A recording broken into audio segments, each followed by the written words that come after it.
stick up. Be seated. The governor,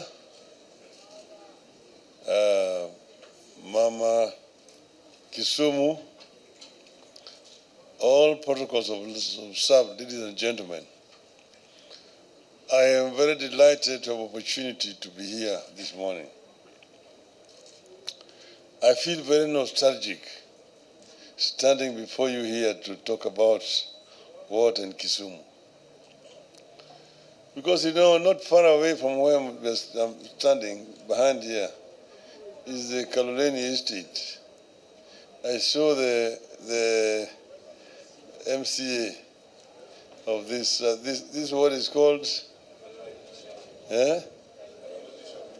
Kalonzo ward. Yes.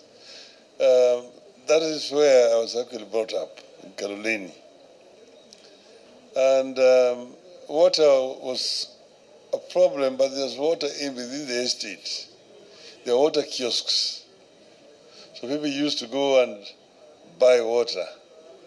You know, one of the people who was operating, the one next to us was called Ojijo. And one debe of water was 2 cents. In those days, there was a coin called hela.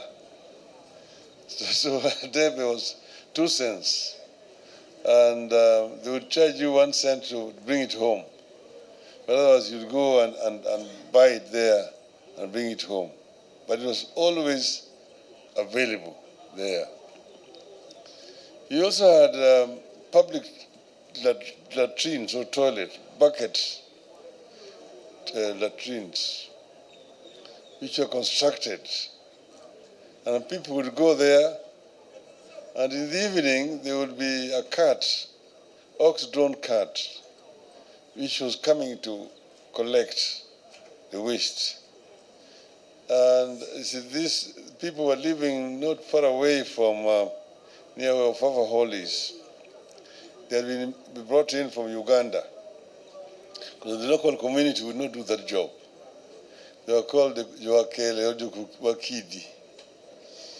And they would come in the evening and their skirt, and they were saying, I know. Those cows were trained. They knew where to navigate the corner and clean this place, and they would put jays in those buckets every evening. So it was done very well. So the municipality did not ignore any other place as informal settlement. But I want to tell you the genesis of this idea of informal settlement, because as you know, I've been the member of parliament for Kibra, the biggest slum in, I could say, almost in the entire Africa. You see, the colonial government was very particular about settlements, and they were providing services wherever the people lived.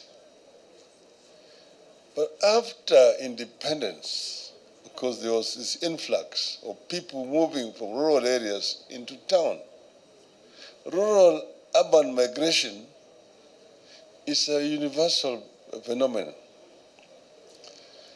But here, people did not plan for it. So the government then said people should go back to mashambani. Well, what we were talking, Rudi mashambani. They even coined a song. Mzee kasema rudi mashambani hakuna kazi. People went back to mashambani, found nothing good, useful to do, quickly came back to town. But the government did not put up shelters for these people to respond to the needs. That's how people started putting up structures in areas in the periphery of the city. Then they actually christened them as informal settlements. There's no sanitation, no water, no toilets, no roads. So this spread around. Like today, 60% of Nairobi's population live in what is called informal settlements. And when at one time in my earlier incarnation as a Minister for Roads, Public Works and Housing, I came up with a program called slum upgrading to upgrade those so-called informal settlements. But that is a subject for another day. Let me just say that here, water is life. Whoever addresses the problem of water addresses the fundamental right and the development issue. I therefore wish to congratulate the governor, my good friend Professor Anyang' Nyong'o, his team, and the development partners that have enabled the county to consolidate the various subsectors involved in this critical area and bring them under one roof. I believe this effort will result in improved people's health and prosperity through seamless coordination and delivery of critical programs in water, sewage, and sanitation services. Kisumu County and the city have grown in profile and stature in recent years thanks to the efforts by the leadership to focus on delivery of critical services that is required of all cities and all administrations. We must not drop the ball. And Kisumu has been rated one of the cleanest cities in Africa, one of the 10 cleanest cities in Africa. One of the most critical services a government should be able to provide to citizens is clean water, no matter where the people live, whether in the city, towns, or villages in rural areas. The truth, however, is that for millions of our people in this country and the Lake Victoria Basin, access to clean water, a very basic right, which is a matter of life and death, remains a dream even right here in the city.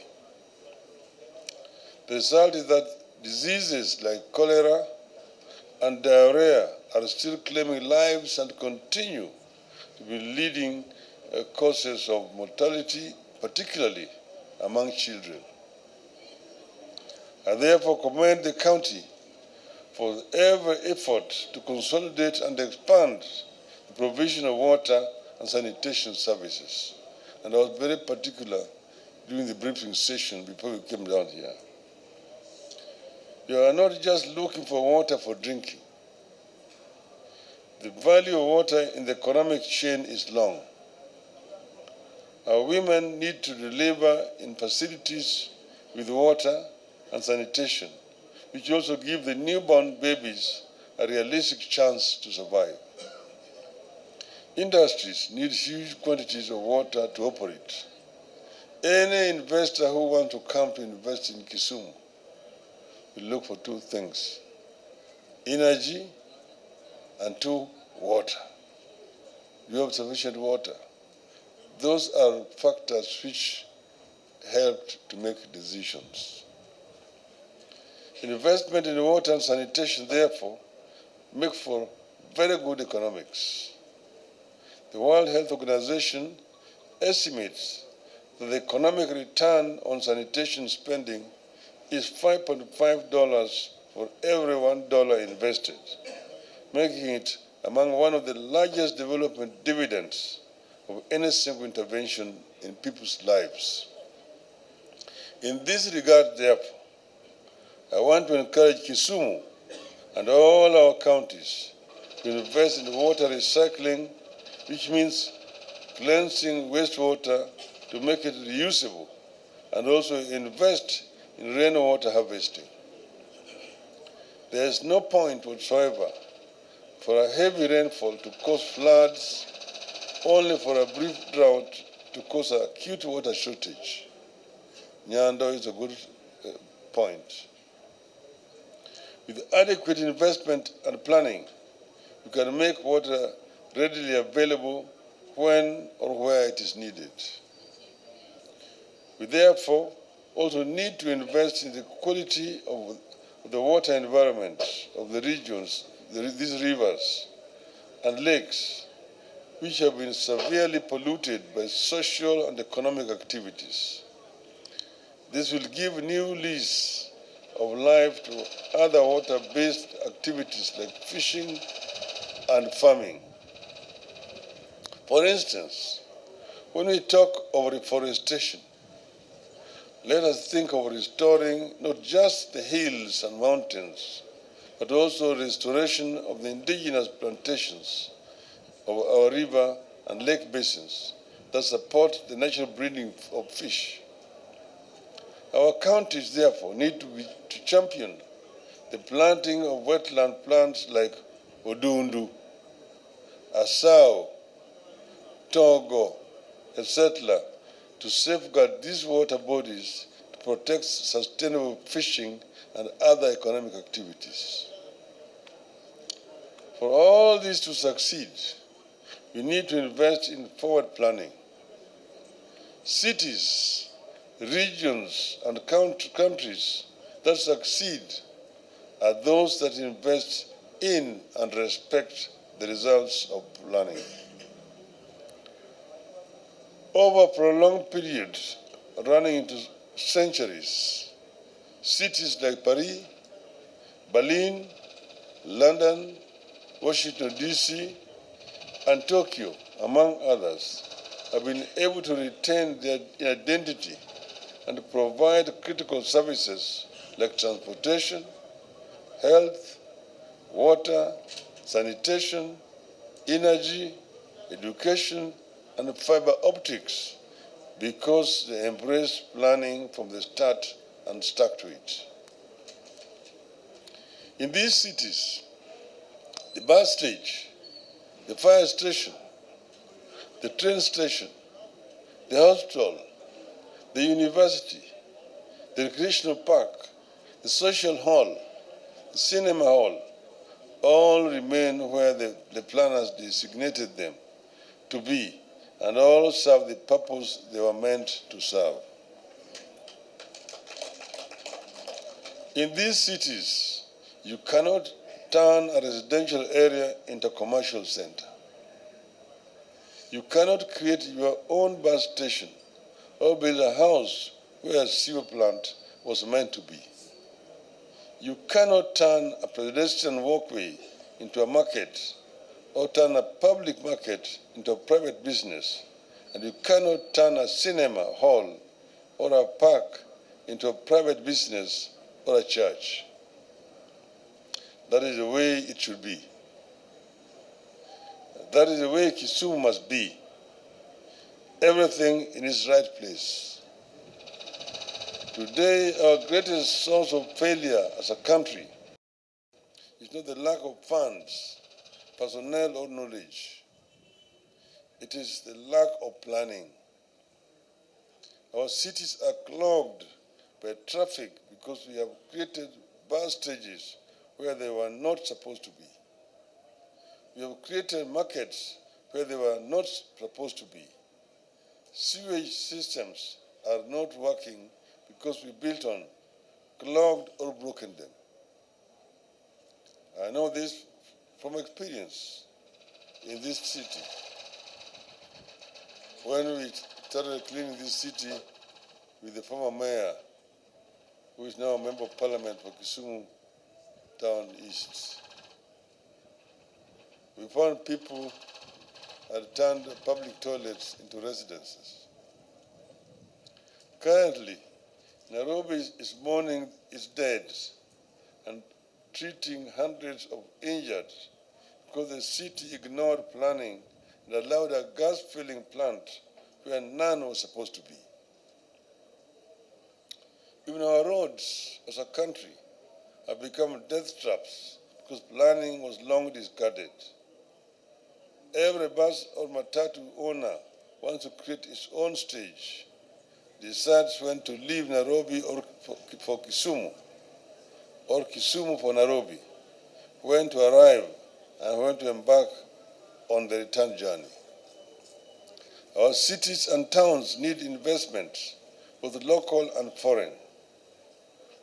But investors can't put their money where there is neither order nor planning, nor law. We may thrive in chaos for a while. In the long run, however, we lose. Today, businesses are migrating from Nairobi to Kajiado and Machakos because at some stage, Nairobi abandoned planning and embraced chaos. They are paying for it. It is true that if you don't plan today, you're planning to fail tomorrow. Kisii must avoid a similar fate by embracing and sticking to planning. In this regard, therefore, I encourage the administration of this county to proceed with its plans to create order that is necessary for the provision of services that in return will attract investment and create the much needed, well-paying jobs for our people. We cannot and we must not thrive in chaos. Building codes, zoning and land use planning that leads to provision and maintenance of services like electricity, water supply, emergency responses, drainage systems, and protection of assets must be adhered to. It cannot be done by an individual. The residents of this city and the entire county must get together and rally behind plans to create a sustainable county and city. The city must remain clean and orderly. It must be bright and well lit at all times. Its citizens and parents must have schools, health facilities, and well-paying jobs. It takes personal commitment of the local administration, the residents, and the elected community leaders. I wish to conclude by congratulating the governor for leading the way. I know that sometimes it is painful, but like I said last time, that nothing comes easy. If you have a boil and you want it expelled, it will be pain. Before a bath, there are bath pangs. The ladies are not comfortable. But after the birth of the baby, the mother will laugh, will smile because she has got a baby. And therefore, we know that there will be pain in what is being done here. It will be unpopular to do this kind of work. Like I know the name that is on the lips of most people in town, one Mr. Balawanga. I congratulate him.